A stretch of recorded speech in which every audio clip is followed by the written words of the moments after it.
Hello, everyone. Thank you for joining us. We are going to get started in just a couple minutes. We want to give everybody a chance to log on and get situated. So we're going to get started at just a couple minutes past the top of the hour. Thank you so much for joining. We'll be with you in a minute.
All right, let's go ahead and get started. Hello, everybody, and thank you so much for joining us today during your busy schedules to join us for this webinar on successful peer leadership of parent support groups. We're so happy that you guys could be here. My name is Britt Cloudsdale. I am the coordinator of the family support team at Adopt US Kids, and we are so happy and pleased to have Sue Badeau joining us. And she's going to be our speaker and panelist today, talking about successful peer leadership of parent support groups. And Sue is a nationally known speaker and writer and consultant. She is a former president of the North American Council on Adoptable Children's Board of Directors and a current president of Justice for Families. She's also an adoptive parent herself and a very experienced parent group leader. So we're very pleased that she's here today to share her expertise with us. As we get started, I'm just going to go over a couple of housekeeping items with everybody.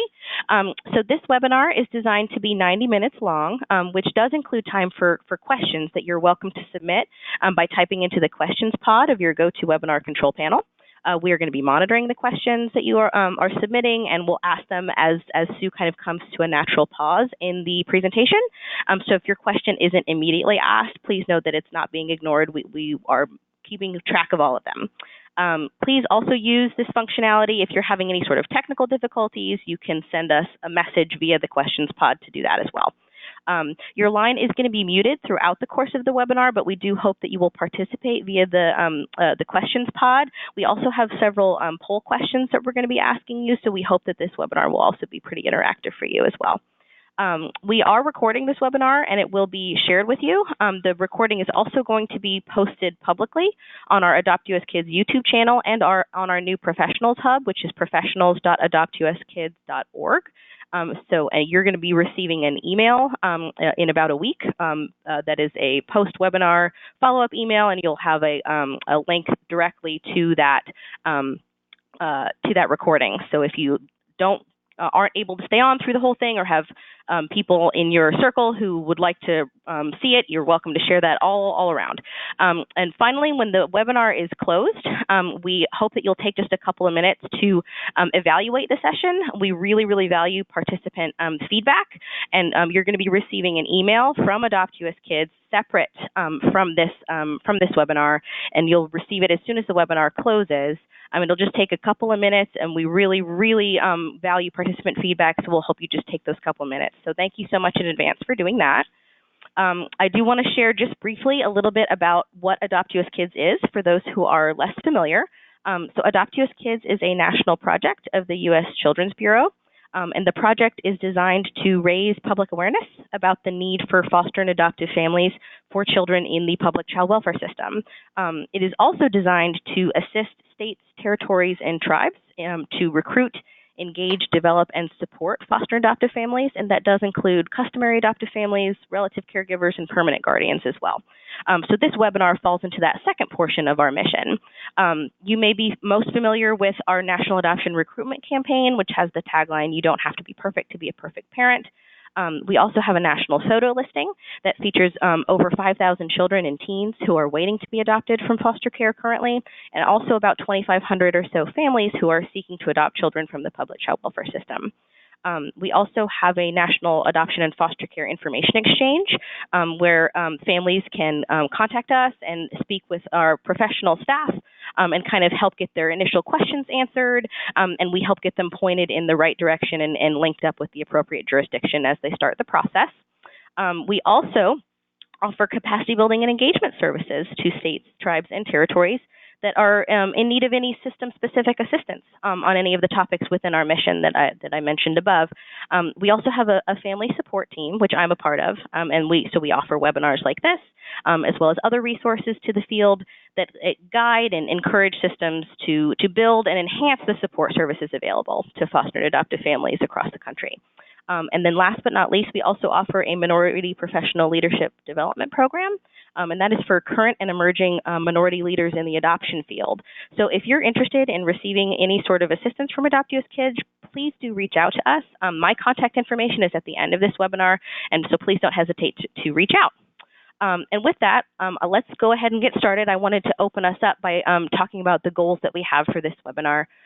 We want to make sure that we're discussing the value that's added when support groups are led by foster and adoptive parents and kinship caregivers themselves, right? Foster and adoptive parents and kinship caregivers are uniquely equipped to lead support groups because of their lived experience and their expertise in this area. So we really want to encourage folks to be using peer leadership whenever possible in their support groups.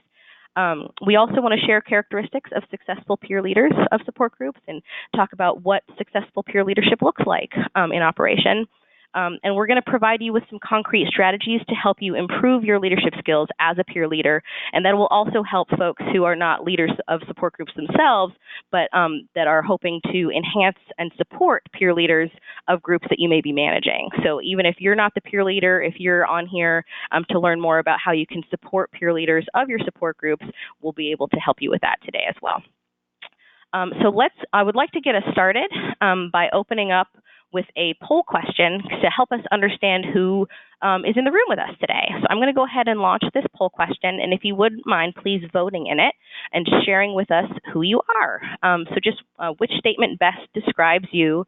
Are you a foster or adoptive parent or kinship caregiver? Are you a support group leader? Are you both? Are you both a parent or caregiver and a group leader? Are you a manager of a program that provides support groups? Or other. If we didn't capture it properly, you can select other there as well. I'm just going to give folks a moment to vote there.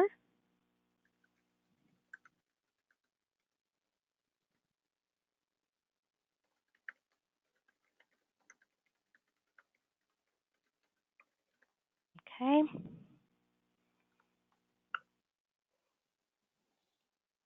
All right, looks like we're about tapering off, so I'm going to close it, and I'm going to share the results with you guys. That's so interesting. We have a lot of folks here that are managers of the program that provides support groups. So I'm so glad that you guys are on here today.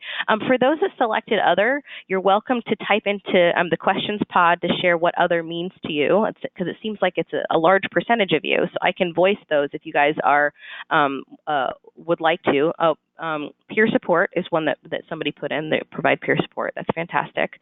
So I'm so happy that all of you are here. And with that, I'm going to go ahead and hide this poll, and I'm going to throw it over to Sue to get us started. So Sue, you can go ahead.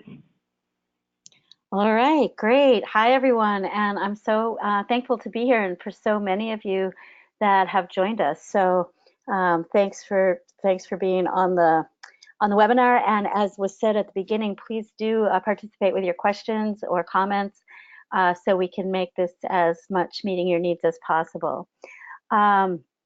So, you know, we like to begin just by kind of setting the tone of why anyway, why would it be valuable to have peer leadership, meaning adoptive, foster, kinship caregivers being the leaders of the actual support group that's provided. And I can definitely speak to that both as someone who has led groups, but also from all the years that we were actively living through our experiences. Our kids are all grown now, but for the years we were really living through the day-to-day life in the trenches experiences with our own kids. Whenever we could be part of a support group that other adoptive and foster or kinship caregivers were leading or co-leading, we certainly felt so much more comfortable, as it says on the second bullet here. We felt like we could be understood, we could be safe, that they did have that authenticity, and that we could really learn from their experience. And on the other hand, if there were agency members being the leaders, it was often a little more intimidating. It took more time to build trust that we could really talk about things. And even then, there was a sense of maybe, am I going to say something wrong that's going to have them, take the kids away or something like that? It's worth noting here that in 2014, international convening and said that, heard from lots of leaders of many different organizations. And one particular statewide leader said that most parents say they want to be part of support groups that are only led by peers and that are less comfortable when agency staff are present. So this is just something really important to keep in mind. And let's see, I'm trying to click to the next slide, but there we go. There's always a lag time, just never quite sure how much it will be. So there is great value, and we really want to nurture and encourage and support peers to be the leaders of the groups that you host. I know many of you are here, as you said in the poll, as agencies running or managing groups. And yet it's really challenging. It's really challenging to be that leader.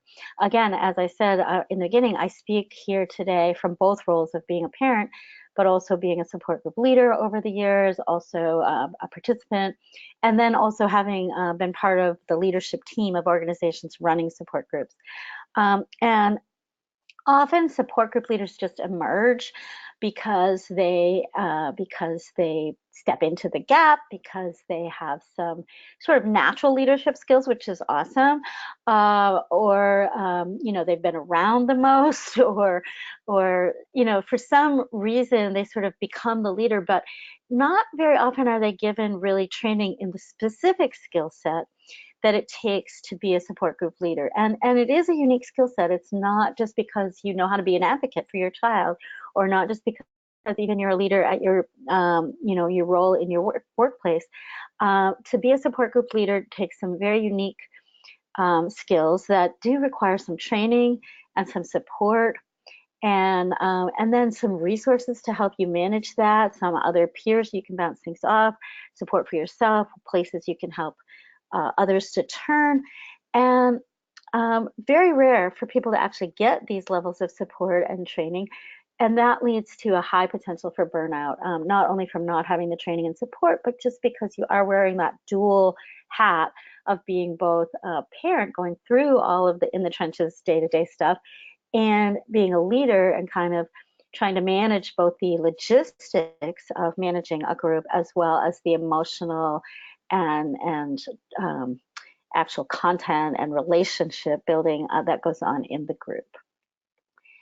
So we're going to turn it back to Britt for a minute. There's going to be a couple more polls that help assess where you're at with that right now. Absolutely. Okay. So we would love to know if folks have received training, or if your organization provides training specifically for support group leaders. So if you wouldn't mind just voting in that for one moment.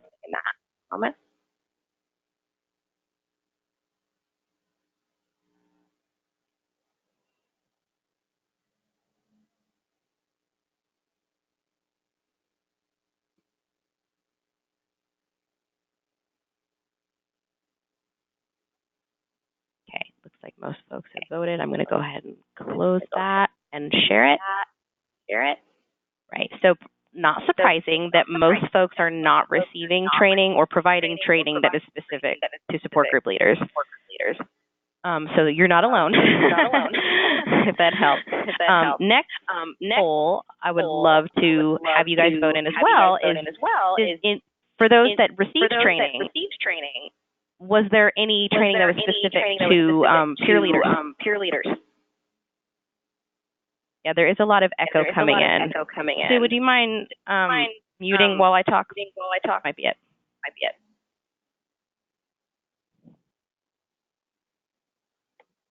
Thank you for sharing. You guys are hearing an echo. I appreciate that.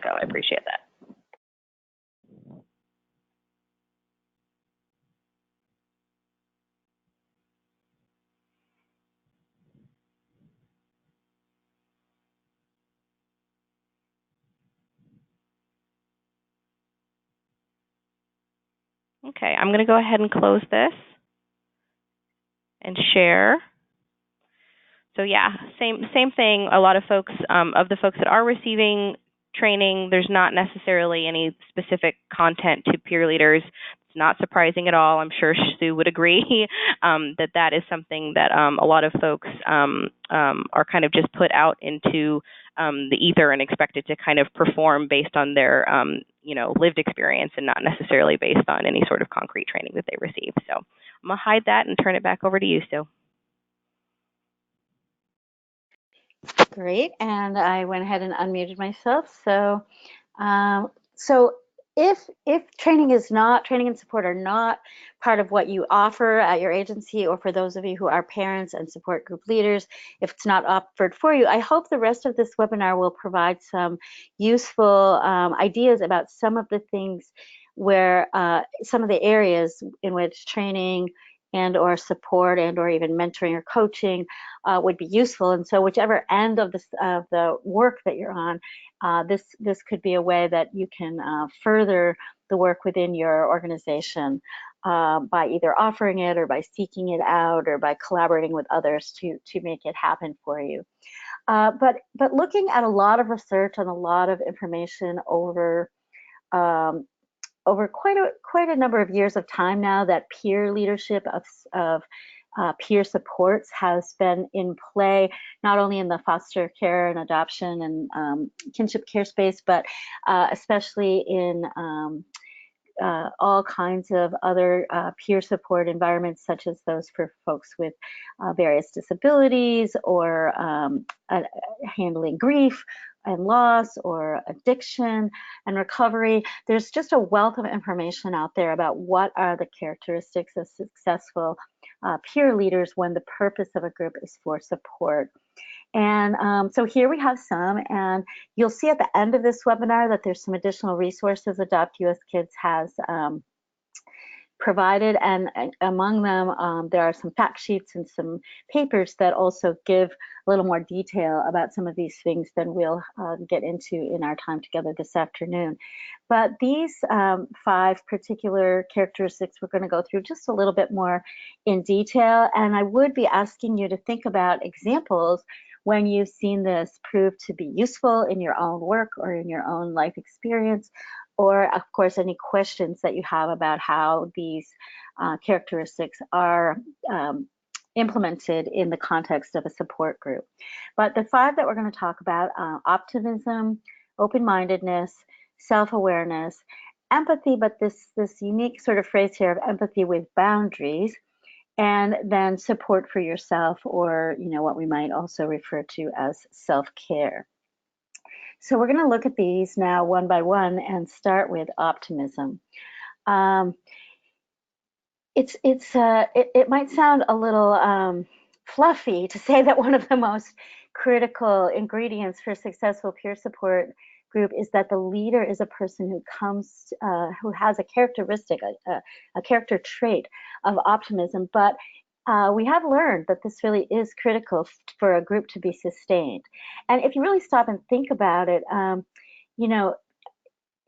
living with children with trauma histories and with challenges is a high stress day after day. People even who do have a very optimistic worldview and are very hopeful can feel overwhelmed and can feel sort of defeated at times, and that can be how they come to a meeting, and often even why they might come to the meeting, right? And that's even true for leaders. Even if you are an optimistic individual in general, the day of the meeting, you can sort of come to it and just feel sort of overwhelmed yourself.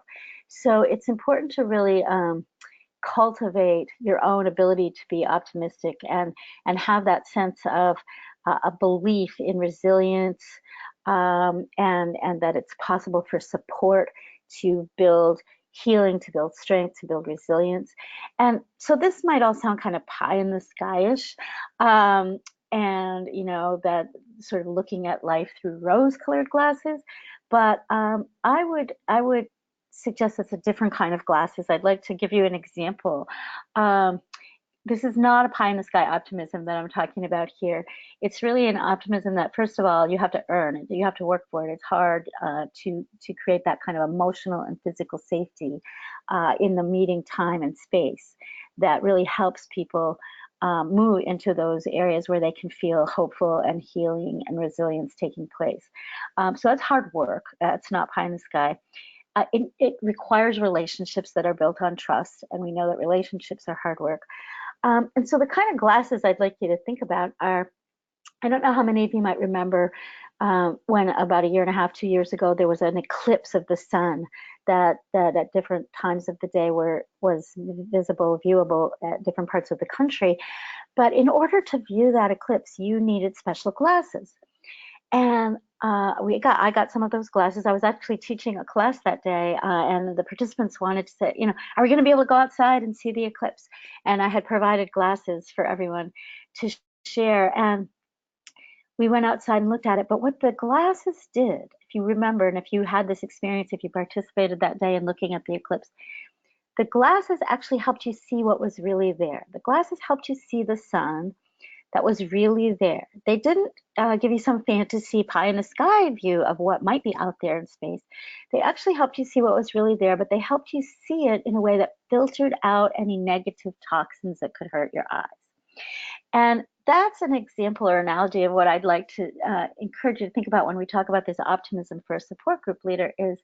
It's that filtering out of the negativity that could harm the group, so that you can see what's actually there, the true potential, the true hope that you hope to build, nurture, and engender in your group. And just to repeat the opening point of this slide, it is critical for sustainability, and meaning that if a group atmosphere is not hopeful, if it's not optimistic, if it seems kind of defeated, then you're not likely to get people to return. So what does it take to build optimism? Well, on the part of the leader, it takes a number of things, but I'd like to especially highlight these two steps or types of thoughtful approaches. And one is that you make a conscious, intentional choice with awareness, with intentionality, to approach every interaction from a strength-based perspective. So interactions are going to include people that are complaining. Interactions are going to include people that are feeling defeated, that are ready to give up, that say, I can't do this anymore. Interactions are going to include people that are dominating and just want to take over. Interactions are going to include people that are sniping at each other. I mean, I could go on. Yeah, all of these are things that I really have seen in support groups that happen. So it's very easy for a leader to kind of peg people. Oh, there's cynical Sue, or there's, grumbling Gary, or whatever. To kind of peg people with a little label in your mind about that person is so always the complainer, or always the dominator, or something. And it's easy to get a little cynical ourselves as a leader. It's easy to not necessarily recognize the strengths in a person when they seem to come in maybe with that defeated posture week after month. So that's why I said at the beginning of this that it really takes intentionality of saying I'm going to approach this person and this interaction with a strength-based perspective. So what does that mean? Can I even look and say, look, no matter how defeated or how discouraged or cynical this person felt, they chose to get in their vehicle or get on the bus or, somehow get themselves here tonight. And they chose to come to be at a support group meeting instead of just watching another episode of something on TV or, doing whatever else they could be doing. They chose to be here. That's a strength in itself. So can I at least remind myself of that when I'm talking or interacting or leading? And that's one intentional way to do this. Another is to, every time a person speaks or shares in however they do, start by assuming good intentions. When I teach people how to come up with group agreements, for example, for a support group, I often talk about this one particular peer-led support group that I was part of, got to be part of in another state from where I lived, so I was only there occasionally, but they had developed group agreements, and one of them was this phrase, default to trust and then mine for understanding. And I just love that. And the thought behind it is default to trust, default to the trusting point that this person has good intentions. That's going to be my default. Even if the other person, says something to me that's critical or offensive even, instead of reacting and instead of getting my guard up or instead of putting a negative frame on that immediately, I am going to intentionally say, I bet you have a good intention behind that. I know that you must have a good intention there. You're trying to understand something better. You're trying to cope with a difficult situation. Something good. There's a good intention behind there. I'm going to default to that belief that there is a good intention, even in a remark or a question that seems offensive or upsetting. And then I'm going to mine it for understanding. And then I'm going to work with you. I'm going to work with my leadership of the group to try to understand better what's behind what you're saying. But I'm always going to start with that sort of defaulting to trust or assuming of good intentions. And so those are two like leader specific skills that you can develop and hone and be intentional about. And then you want to be intentional about cultivating that sense, not only in yourself, but in the group as a whole. So, you need to certainly know your own strengths, but not just approaching interactions in a strength-based way, like we talked about a moment ago, but kind of keeping a little list, keeping a record, making some notes for yourself. What are the strengths that you have discovered and uncovered among other people in your group? Sort of be aware of the strengths of various people so they come to mind when you see them next, but also so that you can let them know, hey, I see this strength in you. I appreciate that about you. And the more you can help identify that strength that you see and that you appreciate about another person, the more they're also going to see it and appreciate it about themselves. Learn how to reframe. So, if someone says, well, it seems like the social worker never calls me back, so why should I bother to even try calling anymore? You can certainly reframe that in a number of different ways. One can be kind of in a feeling-oriented way. It sounds to me like they're feeling very frustrated. But another is you can reframe it in a way that says, does anyone in the group have strategies for how to communicate with an agency when you're having difficulty getting calls back? So there's a number of different ways you can reframe something. So rabbit hole, but you're reframing it in a way that models sort of some optimism about solving the situation as well as empathy for what's happening. And then also develop your own practices. that you practice ahead of time, all the Sue, time. could I pause you for a minute? Because Please. we've got a question of wondering exactly what mind for understanding is. If you could explain that a little more. Sure, absolutely.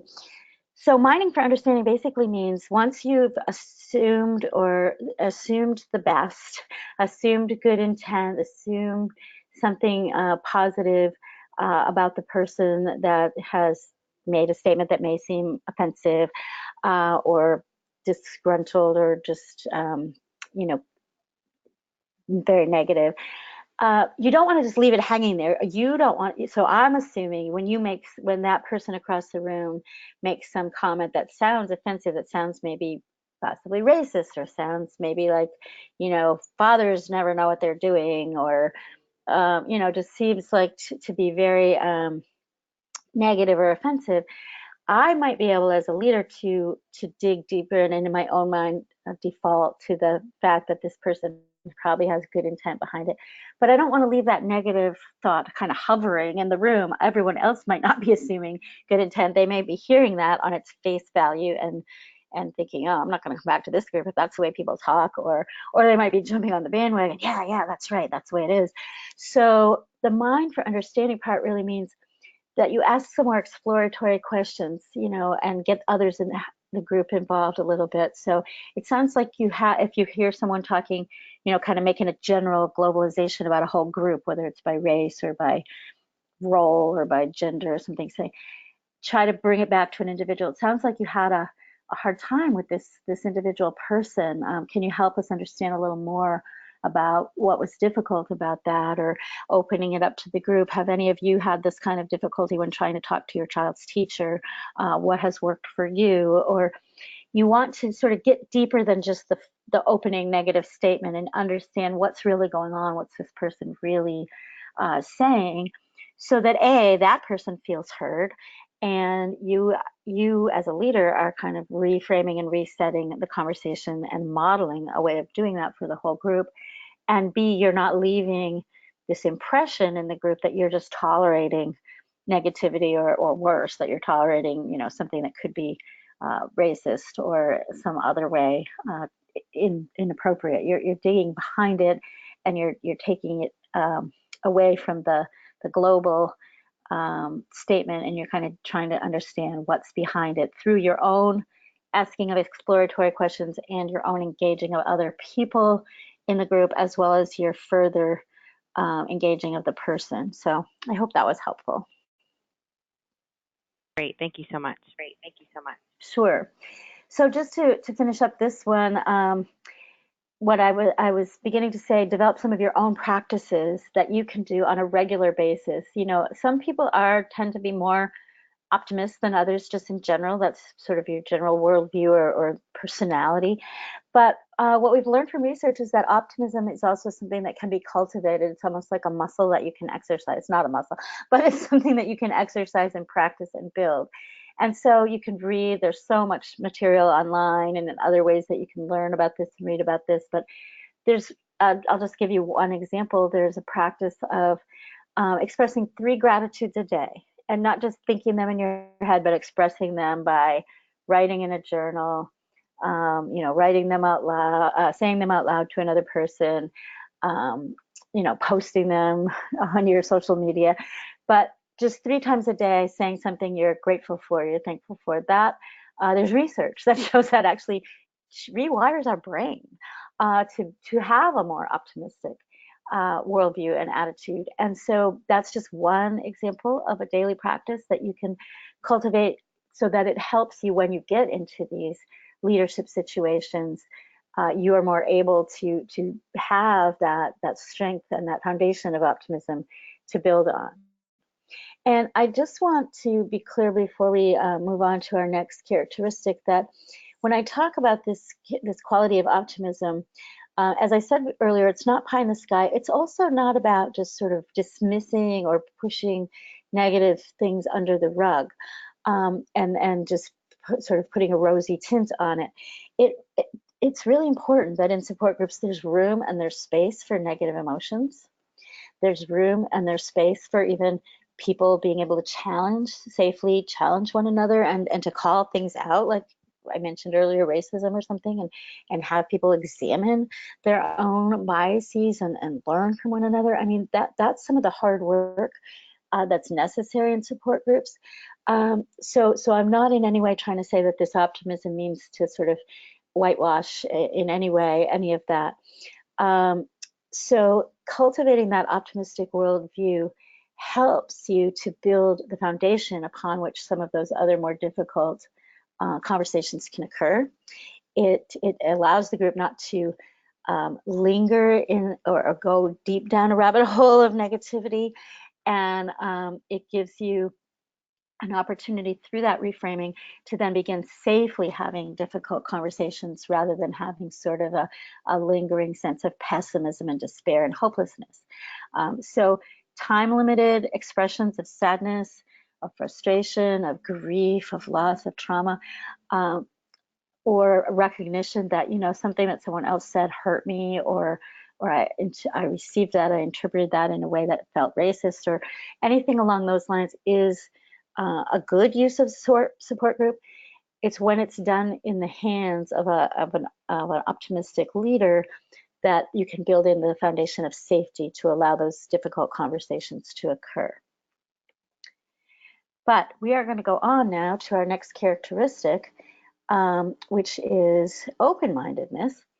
And this seems pretty probably like it sort of can go without saying, maybe, that leaders of any group, any kind of group, have to lead with an open mind, have to be able to listen to a variety of perspectives and diverse opinions, and clearly that ability to hear those voices and manage that is something that does tend to make a group grow stronger. That leaders get stronger when they don't just have people constantly yes-manning, yesing them and sort of bowing down to everything they say, but rather challenging them constructively so that they can grow and continue to learn, and that through that process with the leader, others can then find their own capacity for problem solving and skill development. So I think everything that it says here, to some degree, feels a little bit like it might be something you could take for granted, that of course this is a skill that leaders need. But there's a particular way in which having this sense of open-mindedness plays out when it comes to being a peer support leader. And so that's especially what I want to highlight on the next slide, is because the challenge is that it can be a trap, if you will, for peer leaders to fall into by feeling that their own experience is kind of universal. So if I had a success, if I went to my child's IEP meeting and I accomplished something and got, what I wanted, and I did it through this certain way, then that's the way that works. And if someone else is having a challenge with that, I just need to tell them my way that worked, and they're gonna find success too. And conversely, and I believe equally importantly, if I didn't have success, if I tried something and it didn't work, I want to tell people, oh, don't bother with that. That's not workable. So it's really important for peer leaders to truly understand that my experience is my experience. It's valid and it's valuable, but it's just one experience. And actually, something that has worked well for me may not work well for others. And at the same time, something that actually was a stumbling block or a hurdle for me actually might have been exactly a good, instead of stumbling block, more like building block for someone else. So it's really important to have this sense that my experience is just my experience, and therefore I want to help sort of bring out the experiences of others and be open-minded that perhaps there's other ideas besides the ones that I've lived with and experienced in my own life. There is a role for empathy here. We're going to talk more about empathy in a few minutes, but so empathy in that moment when someone is sharing an experience that you also have experience with as a leader is when you can say, I hear you. I've been there. So there's some room for having some of that empathy there. But then the open-minded leadership piece restrains us from immediately adding, and then now here's what you should do because I've been there, I've done this, this is what you should do. It restrains us from doing that, and instead it puts us more in the leadership posture of saying, I've been there, I hear you, I'd love to hear from others on this, what their experiences have been, or even to the person going through it, sort of, what are you learning? What have you learned so far that might be useful? So once you are able to recognize that your own experience is unique to you, you're more likely to be able to wait before you offer advice to others. You're more likely to ask meaningful and thoughtful questions of the person sharing the experience and of others to help really broaden and deepen the conversation. You're more likely to be comfortable with some healthy disagreement where a diverse array of thoughts and opinions can emerge. And then in order for you to know how to manage that and how to sometimes let whatever the thousand flowers bloom or whatever that saying is, and at other times to kind of step in with your leadership hat on and be able to say, if someone is going on a tangent that is something that's just actually not true, or that's been since that was a used to be believed to be best practice or best interest kind of thing, and now we know differently or better. Part of what helps you to do that is to be that continual learner. As a leader, just keep learning more about the topics that are of particular concern to the people in your group. Read, attend workshops, bounce ideas off of people, keep up with kind of the latest research to some extent. I don't mean you have to be a deep researcher, but stay up with it so that when you are in the room and you are this leader that's being open-minded, you also know how to sort of keep it on the rails, and you can have healthy disagreement but not have someone really taking the group into a direction of, oh, let's try this disciplinary tactic, or let's try this form of therapy that has since been debunked as not effective, or even worse, has been demonstrated to be harmful. So that's where the being a continual learner comes into play there. So before I move on to the next characteristic, were there any questions or comments that came up so far about the ones we've talked about that should be addressed here? I have one question, and if you can mute while I talk, I think that's where the echo is coming from. Okay. Awesome. There's one question. Thank you, Sue. There's one question that I thought was a great question that I was going to save to the end, but since you asked, I think we could ask it now. We have some folks who are not peer leaders but are leading a group themselves now, and they're wondering about if you have any tips for newly formed groups that don't yet have a peer group leader. Like, do you have any tips or suggestions for kind of helping to identify peer leaders or help to grow those peer leaders out of a newer group where there's not a peer leader identified yet? I thought that was a great question. Yes, getting myself up here.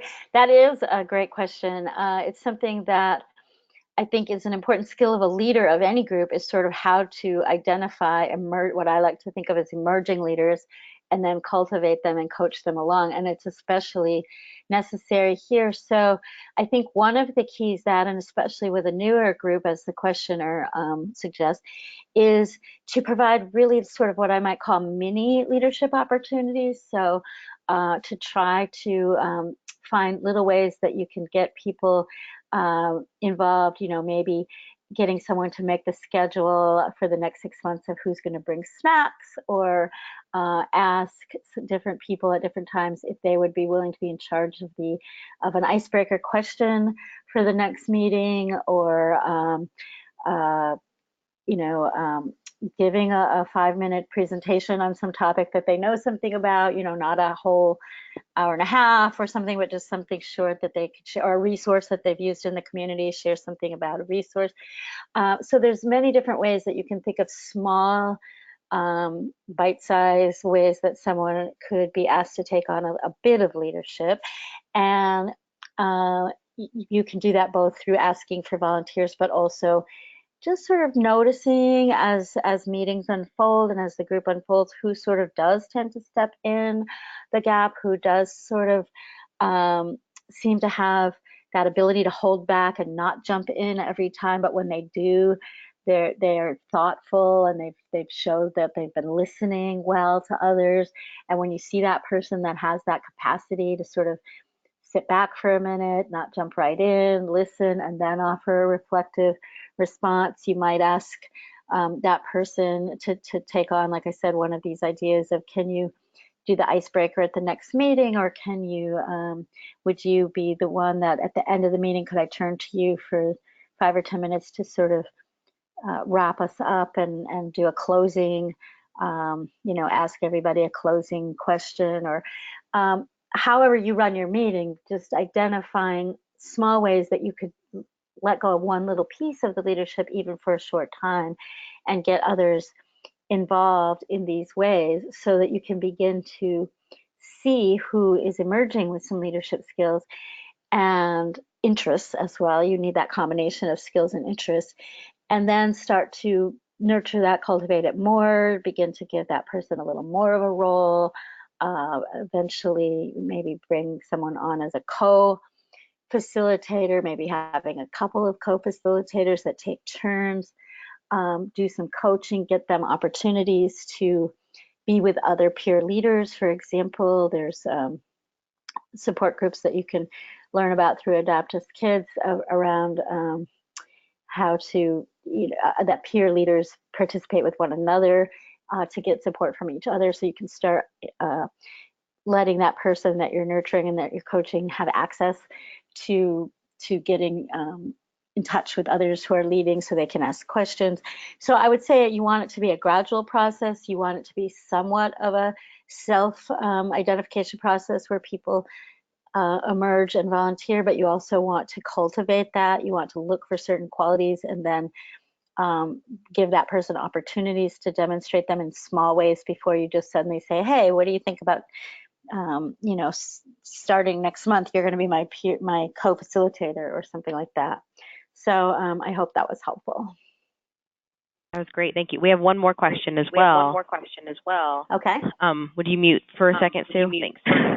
Oh, of course. Yep. It'll be great. Should there be a curriculum structure to support groups, do you feel like? And I take that to mean, would it make sense to have support groups function as training curriculums? That's what I'm assuming that means. That's how I understood the question as well. And so I think that's a great question. I find that the best groups and the most sustainable groups are those that, well, first of all, are responsive to the needs of the particular members, but also that have a variety of types of ways that groups meet. So people do get tired of and stop going to groups that just seem like, oh, we're just meeting for the sake of meeting. So there does need to be this sense of purpose within a group. And so that's something that's important for leaders to sort of help periodically poll. And I don't necessarily mean in a formal way, although occasionally kind of a semi-formal survey or poll of membership is useful. But to sort of take the polls and understand, are people coming because they really just need this time to get together and talk and raise concerns and use that sort of expertise of the room and of the peers to help solve problems? Are people looking for more information on particular topics? Are they hoping for more education and they don't get that in other ways? So it's really important to stay in tune and in touch with the needs of this specific group. But with that said, my experience is that groups who have some variety and so have some, I know I work with one support group where they call it open, share, and support. They make a calendar, I think, of 10 support group meetings a year. I think they take one session off in the summer and maybe one over the holidays or something, but they have 10 other months in the year. And they call half of them, 5 of them, open, share, and support, and then they call the other half support and learn or something. And so the open, share, and support are just, as that indicates, the facilitators just simply help people be able to talk about what's going on and what they need and support each other. And then the support and learn ones, there is sort of as you might say, curriculum or topic, a presenter, some kind of a training, and then that usually only takes about half of the time allocated for the meeting. So there is still time after it, both to debrief what people heard and how that relates to their own family situation, but also if they came with some other burning issue on their mind and they don't want to wait a whole nother month before they get to talk about it, there is still a little time there as well. So I do think that sort of training guides or topic guides can be useful, some kind of curricular material. I know that Adoptive Kids is going to make some of these available and is working towards that, and there are other places you can get that. So I think that's valuable, and I think that actually does help groups be more sustainable, but not if that's the only thing. People don't want it to just be one more set of classes they have to attend. So it's when you weave it in with other more open opportunities for support that I think you get your greatest success. And all of that in the context of continually being aware of what your people in your specific group believe that they need. So, Great. Great. Well, let's move on and get a few more of these in, and then we'll come back and see if there's other questions. So let's see if I can click. Here we go. So the next important skill or characteristic of a leader, peer support leader, is self-awareness. So I talked earlier about how there is this dual role that can make it challenging to be a leader, a peer leader of a support group, because you both are one of the parents that is maybe likely in need of a support network as well, but you also now have this other role of being a leader. So that's why peer support leaders are so effective, is that they can have that dual role, but it's also why it's so challenging. So this characteristic is really important, that peer leaders have the capacity for self-awareness, that you understand, how to reflect on yourself, how to do some self-assessment. You understand, you know your own communication and leadership style, and you know your level of comfort with conflict. Whether you step up and fill in the gaps too quickly, and you need to learn how to step back occasionally. So these things about yourself, and sometimes, like I said, that takes some self-assessment and some reflection and someone to bounce that off of. Sometimes you need not just to assess yourself, but then who can I bounce this off of? Do I have a trusted peer? Do I have another parent support group leader who's done it longer than I have that I can bounce things off of? Do I have a mentor? Do I have a coach?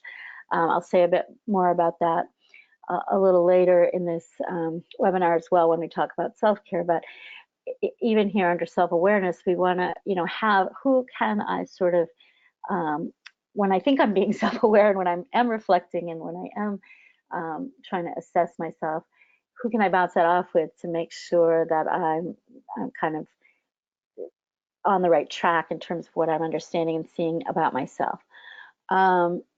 Do I know and understand how any of my own past experiences and my own history of trauma might influence how I react or respond to things that come up in a meeting, or might react or respond to particular individuals that might just seem to really trigger me or rub me the wrong way, or boy, the last time I had to deal with someone like that, it didn't work out well, so now I kind of don't anticipate working well with this person. Do I understand that enough to, again, figure out how I'm going to develop some problem-solving strategies to address that in ways that are effective and supportive for the whole group? And not just my own past trauma, but, what about other kinds of biases I might have? Um, you know, it can be based on all kinds of things. I have mentioned race a couple of times um, uh, in this webinar, but it could be a bias based on someone's, neighborhood that they live in, or school situation that you've had with their child and your child, or something. So, I mean, there can be all kinds of ways that we can have bias that are actually related to a person, or other times when it's a bias related to some other past experience that we're just transitioning into this situation. So the main thing is we have to be able to understand and know these things, reflect on them, and then develop some problem-solving strategies. So what are some of those strategies? Well, one is to really, I like to call this practice the pause, reflect before responding. But if you can learn that phrase, sort of practice the pause. When something comes up in a group, notice, how is this making me feel? Am I getting a physical reaction? Am I getting an emotional reaction? Is it triggering something in me? Just give yourself that extra couple of heartbeats, that extra couple of breaths to pause before responding. That probably is, if I had to define among, the top 3 skills that make a good leader in a peer support environment, that capacity to do that practicing of the pause is probably pretty darn close to number 1, because that can make the world of difference, where you actually then can be intentional and thoughtful about what happens next, rather than just that gut immediacy of a reaction. So I really encourage leaders to work on that. I encourage people that are coaching or teaching leaders to help them work on that. You can even do games or exercises where you have to do that as part of a game. There's those games that you have to, kind of charade-like games, or that one where you put a little sign on your head, guess who I am, or there's different games that are built where you're supposed to do reactions. And so the idea of doing it the opposite, instead of being the first to respond, can you take 10 seconds before you respond? Can you take 5 seconds? Can you take 2 seconds? Just so you can practice this skill. Acknowledge which hat you're wearing. So, things come up in groups when we're a leader that also kind of relate to where we're at right now, or where we have been as a parent. And so, again, before we respond or while we're responding, we need to be able to say, I'm going to respond in this situation as the leader of the group. Or, you know what, this is a conversation that's kind of hitting close to home. And you might have to actually be just transparent about that with your group. And this is where it's especially great to have co-facilitation. So you can say, I'm gonna respond as a parent for a few minutes. Is that okay? Is that okay with the group? Or, I have a co-facilitator. I'm gonna ask the co-facilitator to kind of take over this, facilitating this part of the meeting, so that I can participate on this question as a parent, because this one really is close to home for me. So that's the way to try to acknowledge what hat you're wearing, but always to be aware of that. Am I responding here as a leader of the group, or am I being a participant parent? And part of what helps you to do that are these last 2 bullets here. One is taking your own emotional temperature. We've seen these charts, you can get them as handouts, but am I feeling like very hot, agitated, uncomfortable, anxious? Am I feeling warm, mildly anxious, mildly frustrated with the conversation? Am I in a good, just right place where I can be reasonable and rational and calm? Am I cool, or even very cold, meaning sort of losing focus, getting distracted, checked out, disengaged? Like, know how to check yourself, so that you can also read the temperature of the room. But you first have to be able to do it for yourself. And if I'm not in one of those sort of just right areas, what can I do right now? What do I need to do right now in the moment as a leader that will help me get back in the right place where I need to be? And then what do I need to do before and after meetings to help me with that? So it's really important as a leader to take a little extra time a little extra time and space before a meeting and after a meeting to just do that sort of self-check. One of the materials suggested at the end includes sort of a set of self-reflection questions that parent group leaders can ask yourself before and after a meeting so that you can do that self-check and be prepared to be your best self and have the awareness that you need to lead the group. So we're going to go on to the next area, which is about empathy. And as I acknowledged at the beginning, this is the idea of having empathy with boundaries. So empathy is the ability to feel. This is a quote from one of my favorite leaders and teachers in the area of empathy, Brene Brown, and she has tons of material that you can look at, online. She has lots of resources, but she has this phrase that empathy is the ability to feel with others, not to feel for them. So it is important to be able. Oh, sorry, I clicked too far here. Sorry about that. That's the slide I want up right now. But it's important for a leader to have empathy, but also to have the boundaries that are needed so that you don't burn out and that you don't just sort of the whole group doesn't devolve, that you are able to keep the boundaries that make it safe for everyone to participate. And this is hard, I think, for any leader, but particularly for peer leaders.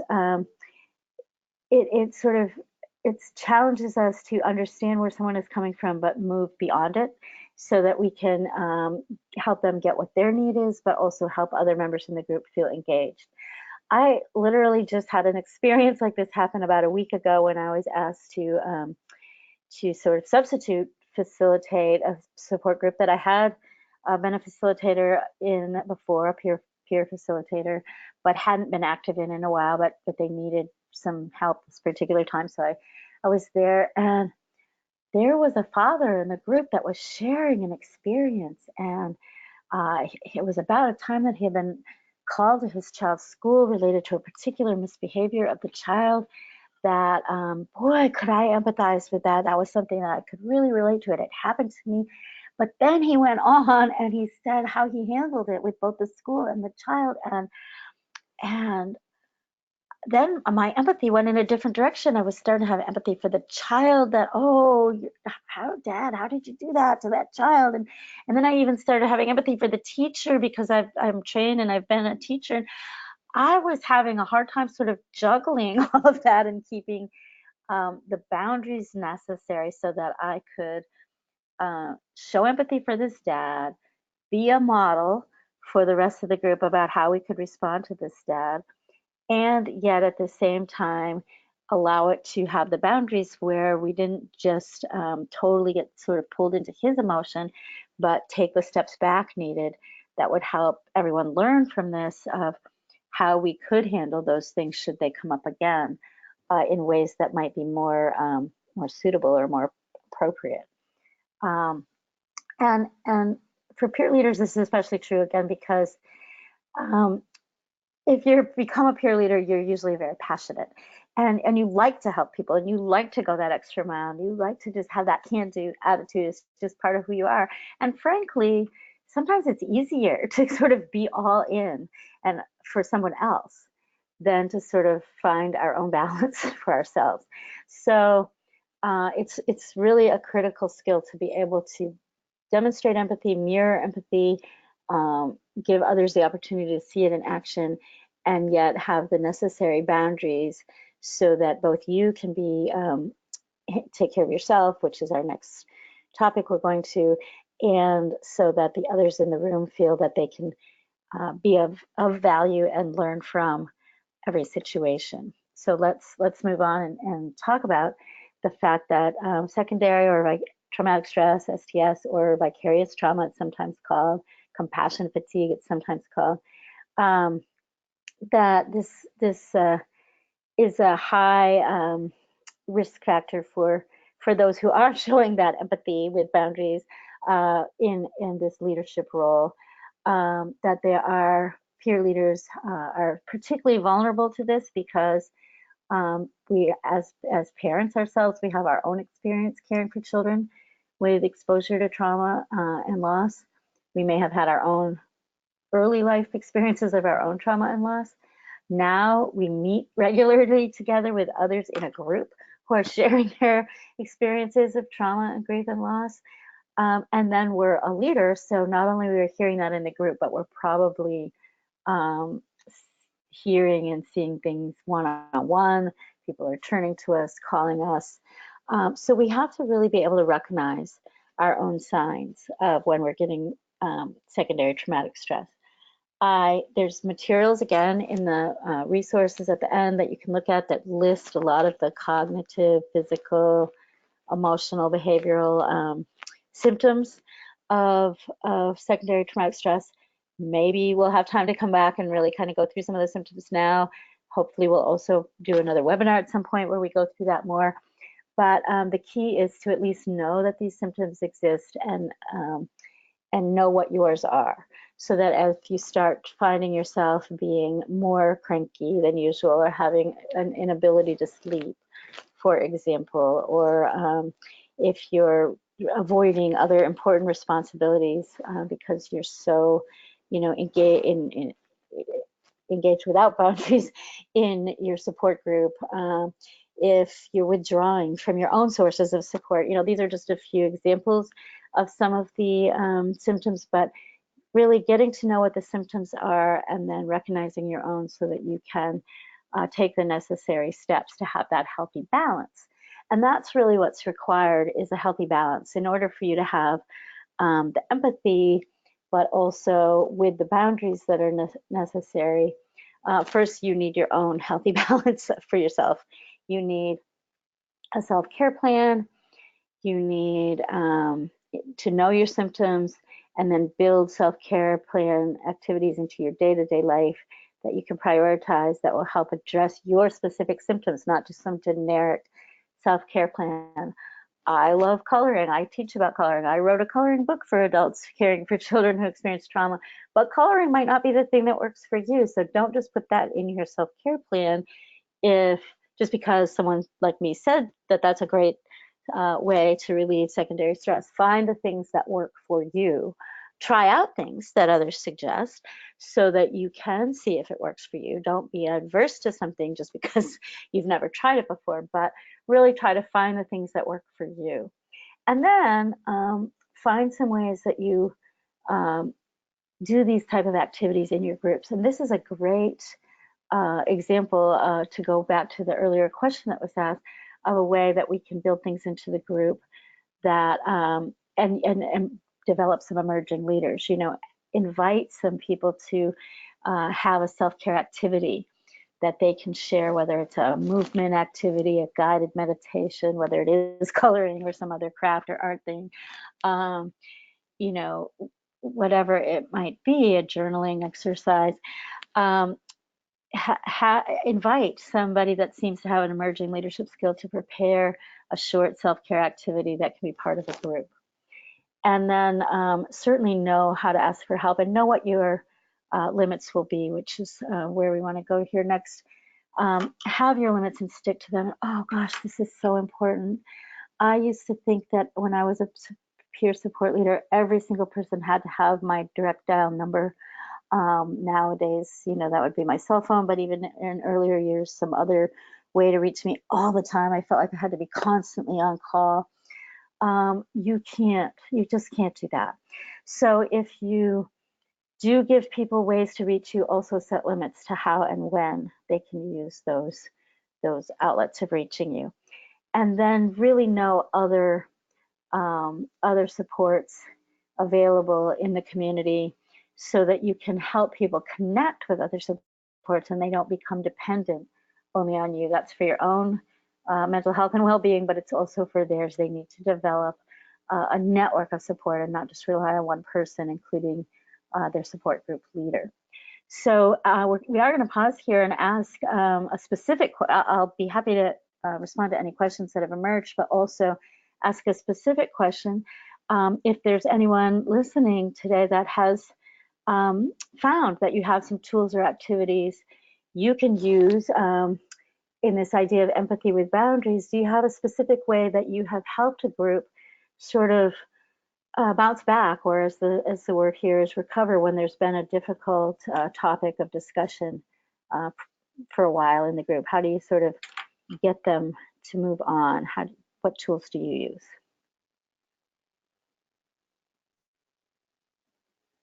And as folks are typing in, Sue, would you mute for a sec while I talk? Yes, of course. So as folks are typing in, I did want to make sure I pointed out we've got a lot of awesome questions about how groups function and kind of like, meeting facilitation and that type of thing, and how long meetings should be, and that's awesome. We don't necessarily have time to get into that here, but we do have some recorded webinars and some other resources that specifically address those questions. So I'm going to make sure folks know about them. We're not leaving you hanging in this, but we wanted to make sure we're able to finish out this content here. So Jennifer mentioned that keeping the forum open to all parents to speak up helps to answer or resolve the difficult discussions. That's a great one. Another self-care activity that was mentioned by Amy is breathing, music, movement, and snacks. Snacks, yes. And then Tracy mentioned, I really try to bring it back to solutions. Yeah, so participants walk away with concrete steps, right? So ending well, as I think how Sue has put that to me before. And then we try to provide resources based on trends and general concerns, right? So kind of had that same idea of, okay, here's what we do with this thing that we're struggling with. Here's how we move forward. Those were a couple that came in. Thank you, everybody. Great. Those were really terrific ones. And I think, ending well is a phrase that I use a lot, and a lot of what you all said there relates to that, about sort of moving it to solution, moving it to sort of a broader trend or theme or topic. Really good. So important to have those moments for empathy where it's not about solution, where it is just giving the safe space to share, but then as a leader, important to be able to move it to that next place. So I think the suggestions that you all came up with are really useful there. It's important for our support leaders then to be able to get support for yourself. I have mentioned this briefly a few other times, but really wanted to hone in on it here, that getting support for yourself, you're in a unique situation. I mean, I have said that a couple of times, but we have to understand how unique this role is and how it is a dual hat role. That peer leaders are people themselves in need of support. They're living the life, they're dealing with it day to day, and they're in a leadership role. So you can't just get the support you would get as a participant. It just doesn't work that way. You need some kind of separate level of support that can fill that need you have for support as a caregiver, as well as that need you have as support for your role as a leader. And when you are in that leadership role, you do lose some of the support benefits you had possibly been receiving from this very group that you're now leading. People just look at you in a different way, and you do very realistically have a different role, so you can't see yourself in the same way. Oops, too far. So it's really critical that you build your own network. Find some other peer leaders. As I said, there's online access available to those through Adopt Us Kids and within the network of Adopt Us Kids. And there's also, maybe even in your community, there might be networks of other peer leaders of other groups, a peer leader of a grief group, or a peer leader of a group for parents of addicts or something. There might be other groups that are not on the same theme or topic, but they share the same challenges of being a peer leader in a group. So if you can find that network, or do find that network, they do exist, whether it's the online ones or the in-person ones, and connect there. And then have that individual support too, through a mentor or a coach. And that way you will then also be equipped to do that, to take on that role for someone else, so you can constantly be sort of mentoring the next leader. I learned this early in my life from my dad. It's one of the most valuable things I think he ever taught me, and he never taught it to me with words. He modeled it. He was the leader of a group in our community, and very well regarded and very well respected, but he knew that he wasn't going to always be that leader, and so he started mentoring the next emerging leader long before he knew he was going to be ready to step out of that role. And just watching him in action do that really helped me learn the importance of that skill, and then kind of how to do it well. So really make sure you have that opportunity to both be mentored and then become a mentor to the emerging leaders. And then have other parents, other people, even if it's not that network of leaders that I mentioned a moment ago, but just other parents, that other people that understand your language. I have one friend that we used to live in the same town. We don't anymore, but through phone and through email, visits in person when we can. We just can be each other's support a lot of times. We're both in that sort of peer leader role in our own communities, but we just, to each other, we can just be that one friend that we can always call when we're ready to tear our hair out. So make sure you have that, at least one or more people in your life like that. So we are getting close to the end, and we did want to ask another one of these kinds of questions where we ask for your feedback before we get to our last few pieces that I have for you in the remaining time we have together. So do you have some suggestions of ways as a leader that you have gotten support, or for those of you that are agency representatives here, ways that you have helped ensure that the peer leaders, get the support they need? And conversely, you can see the other part of the question is, have there been times you've needed support and not gotten it? And would you like to share something about that? We had one comment already that said, could you mute? I'm so sorry, Sue. One comment that said that this webinar is the first support that she's gotten. So let's stay connected, Jennifer, because we would definitely want to be a support to you. Bethany also mentioned the leader that was leading the support group previously is still on the committee and still in the group. That's fantastic. And so she said this really helps because he is mentoring me as I start to lead. That's a great model. I love that. So that's what we've gotten so far. Oh, nope, I spoke too soon. Creating peer-to-peer networks for staff leading support groups. While all groups are different, they can relate to the leadership role. Yes, exactly. Creating those peer networks, especially of those that share that leadership role, I think can be really, really valuable, like Sue said. And I'm probably missing some. Oh, yep, here's another one. And I would love to continue to get support. So helpful. Okay, thanks, Bethany. Awesome. Thanks for sharing, everybody. Oh, they're flying in fast now. Yeah. Oh, we're going to have to move on, I think, because we're running out of time. You go ahead, Sue. Yeah, I'll pick up from here, but I do love hearing them. And that I had mentioned about sort of mentoring emerging leaders. I loved that one of your comments, and I didn't quite hear who said it, but was that the outgoing leader stays involved and is there for you also after you become a leader. And that I hadn't mentioned, but that's a really important part of that whole modeling picture. So I'm so glad you mentioned that. It's sort of like the emeritus role in an organization, and brings that historical knowledge, context, relational trust, credibility, just so much. So, but that also needs to be handled with boundaries. And that's a challenge sometimes for the outgoing leader to have the boundary to be able to allow the new leader to really be the leader while still providing that support role and that historical knowledge and that relational credibility. So it's a challenging dynamic, but when it works, it's really terrific. So I'm glad that that was mentioned.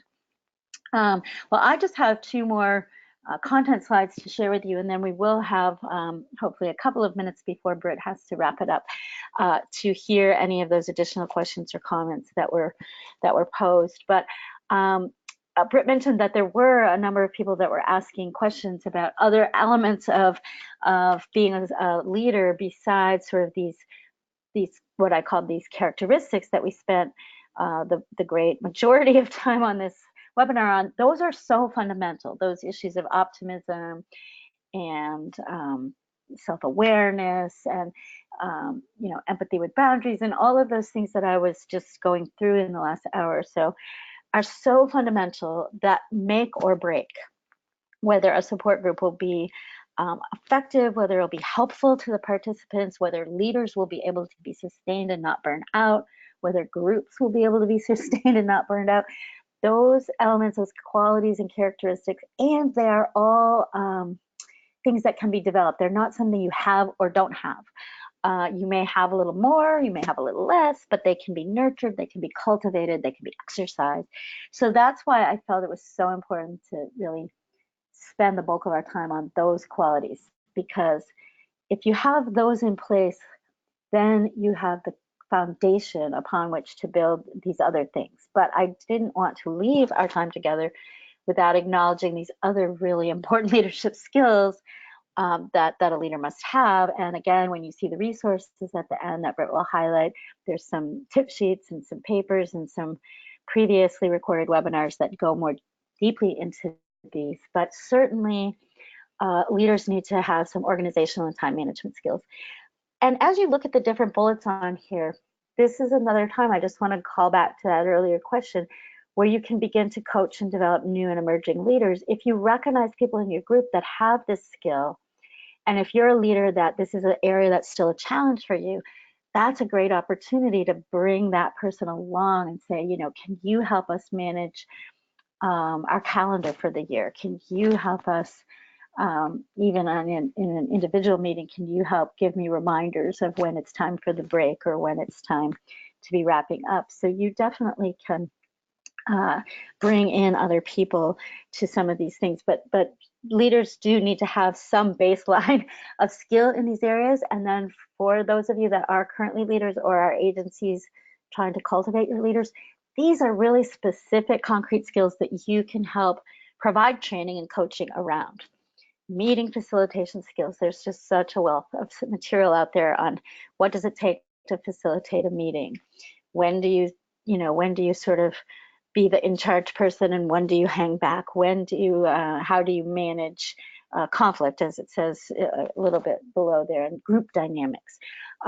Those are really critical meeting facilitation skills. Problem solving skills, not just in the meeting, that the problems that emerge in the meeting, I'm sort of incorporating under that idea of meeting facilitation skills, but problem solving is more like, when there's a weather emergency, or when there is an emergency of a person who is going to be your leader that night, or when you get to the building where you're going to have your meeting and there's no heat tonight. So in addition to the kinds of problems that can occur with conflict in the room, which is sort of addressed in the bullets above and below this, the one that says problem solving skills really is about all the other stuff that can interfere with the capacity to run a good group. You have to sort of be able to think on your feet, solve problems, and then get the word out, communicate with others, collaborate with others around solving those problems. Conflict management, there's always going to be conflict in groups. There's going to be people with certain roles, like I've mentioned before, who dominate, or who passive aggressive, or who always come late, or how do you manage those things? Cultural competence, I usually even like to think of this as slightly worded differently: cultural awareness, cultural sensitivity, cultural curiosity. So as a leader, you need to know what you don't know. You need to know how to be in that space where multiple cultures and diversity is present, and how to be respectful and how to honor other cultures. You need to know when you don't have the competence and how to get that, and how to acknowledge dynamics that are going on as relates to race and culture. So all of those capacities sort of get swirled up together, scooped up together in that concept of cultural competence, but it's really a broad one. The ability to improvise to be flexible. Oh my gosh, you need that all the time as a leader. And people who really can't be flexible or have a great difficulty with that maybe need a different role than the leader, because you're going to have that all the time. So, leaders need to identify the skills where they're already strong, and then what challenges they have. So they need more training, so they need more depth, so they need more dexterity. So you constantly need to be developing your own leadership skills. And sometimes this means trying different things, learning and then trying, learning and then trying, and being able to be transparent and honest enough as well to kind of own your own mistakes and acknowledge. We tried something different last month. It didn't feel like it was comfortable for everybody. We're going to go back to our old agenda this time. But would anyone like to share a little bit about how that was for you? Or, anytime there's a chance to own your mistake, but also make it a learning opportunity for others in the room. Phew, we are really almost out of time. So I am going to hand it back to Britt for the final questions and closing out. Wonderful. Thank you so much, Sue. Thank you. Mute yourself. Thank you.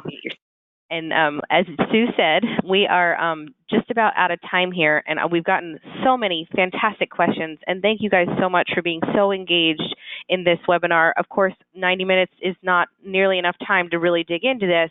So I did want to make sure that folks were aware of other resources that already exist, and also ones that are coming down the pipeline for parent group leaders. We have a lot of products in development currently for parent group leaders that address a lot of your questions around on engaging members and in how to get folks to participate when you don't necessarily have childcare, or how to get folks, how to get more quiet people to feel comfortable talking, or how to help those who dominate conversations to kind of step back. A lot of those strategies are not ones that we could talk about within this 90 minutes, but that we've addressed them in other resources. So these are written resources here that you see in front of you, and those first three are hot off the presses. I don't know if they're actually online yet. They will be any moment because they are fresh, brand new resources specifically for parent group leaders. And so I really would encourage you to check those out. And then we also have, for those that are more managing groups, kind of resources around the value of peer support and kind of how to incorporate peer support into other aspects of the services that you provide.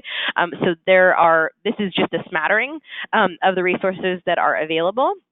I also wanted to make sure that folks are aware, because we're recording this webinar, so you will get a link to the recording, which also means I have links available that I'm happy to send out to everybody of previously recorded webinars for parent group leaders that address a lot of your questions as well.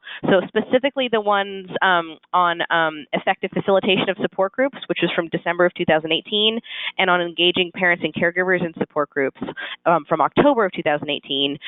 They address a lot of your questions around group functioning, group dynamics, and additionally, the using Facebook groups to support families after placement might be of particular value to everybody, especially when we're talking about, how do you get folks there who really can't, get to the physical meeting place, right? Facebook is hard because you don't want it to completely replace that in-person support that folks get from being in the room, but it also, there's a lot of really successful support happening in digital spaces. And so we need to make sure that we're aware of that and are giving that its due, really. And if you're interested in that, I would definitely encourage you to check those out. Those are all available at professionals.adoptuskids.org or on our Adopt US Kids YouTube channel.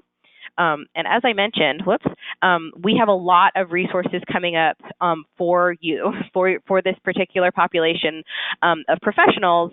So we have discussion guides that Sue mentioned. So if you're struggling with what to talk about during your group, if you need more structure to your group, we have guides coming out for that. We are going to be having tools coming out about evaluating your group and how to do needs assessments and all of that kind of stuff. So I would definitely encourage you guys to stay informed. You can sign up for our newsletter where you'll get emails about new publications that we have coming out so that you'll stay up to date. And that's available right there at adoptuskids.org/newsletter-sign-up. This is my contact information here. If you are in need of any system-specific assistance or you have questions or anything, I mentioned to some of you in your questions that I'll follow up with you via email, and I'm happy to do that. I'll send you specific links to all of these resources that I mentioned, and you'll be getting a link to this recording that will be coming out to you next week. So if you missed anything, just wait on that, and you'll get the link to that. You can listen to this all over again, echoes and all. And before everybody signs off, I did want to mention again that you're going to be getting an email just as this closes from Adopt US Kids with a very quick evaluation survey. If you wouldn't mind filling that out, we really, really appreciate feedback. Sue mentioned earlier we're going to be doing another webinar on secondary traumatic stress, and that would be more of an advanced webinar. So if you're interested in something like that, we have a specific question on the evaluation survey for that, and would really love your feedback on receiving something like that. So please do that. And with that, I will bid everybody farewell and say thank you so much to Sue for lending her expertise and experience to us today. We greatly, greatly appreciate it. And everyone, take care and have a good rest of your Thursday.